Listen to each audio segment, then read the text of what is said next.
నమస్తే. ఈ మధ్యకాలంలో మనం చారిత్రక సత్యాల గురించి మాట్లాడుతున్నాం. తెలంగాణ మరి ముఖ్యంగా హైదరాబాద్ కల్చర్, గంగా జమున తహజీబ్ గురించి మనం ఈరోజు మాట్లాడుకోబోతున్నాం.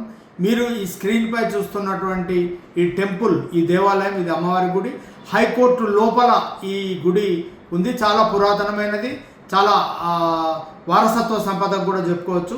హైకోర్టు నిర్మాణం ఏప్రిల్ 15, 1915లో జరిగింది. శంకుస్థాపన జరిగింది. ఈ శంకుస్థాపన నిర్మాణానికి సంబంధించి నిర్ణయం జరిగినప్పుడు అప్పుడు మీర్ అలీ ఉస్మాన్ ఖాన్ 7వ నిజాం హైదరాబాద్ను పరిపాలిస్తున్నాడు.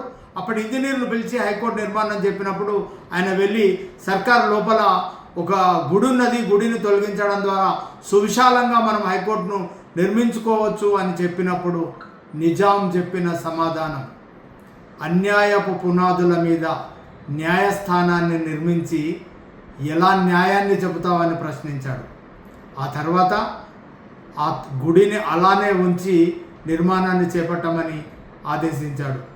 4 ఏళ్లలో హైకోర్టు నిర్మాణం పూర్తయిన తర్వాత 1920 ఏప్రిల్ 20వ తేదీన తన స్వహస్త్రాలతో అప్పటి నిజాం దీనిని 7వ నిజాం ప్రారంభించారు. తన పాలనలో ప్రజలకు జ్యుడిషియరీ ఉండాలని, ప్రజలకు న్యాయం అందించాలని, రాజరికంలో కూడా న్యాయస్థానాన్ని ఏర్పాటు చేసినటువంటి ఒక గొప్ప ఘనత నిజాంకు దక్కింది. అలాగే తనపైన కూడా హైకోర్టులో కేసులు వేసుకోవచ్చు, తనపైన కూడా ఫిర్యాదులు చేసుకోవచ్చు. ఈ కేసుల్లో కనుక నిజాం ఓడిపోతే దానిపైన ఇక అప్పీల్ ఉండదు. మిగతా వేరే ప్రైవేటు పార్టీస్ ఓడిపోతే అప్పీల్ ఉంటుంది, కానీ నిజామే ఓడిపోతే మాత్రం దానిపైన అప్పీల్ చేసుకోవడానికి వీలు లేకుండా కక్షిదారుడే అంటే సామాన్యుడే గెలిచినట్టుగా తుది తీర్పుగా ఉంటుందని చెప్పి అంత గొప్ప జ్యుడిషియరీని, అంటే దేశంలో ప్రజాస్వామ్యం లేనప్పుడు, రాజరికమే లేనప్పుడు ఒక గొప్ప న్యాయస్థానం ఏర్పాటైంది.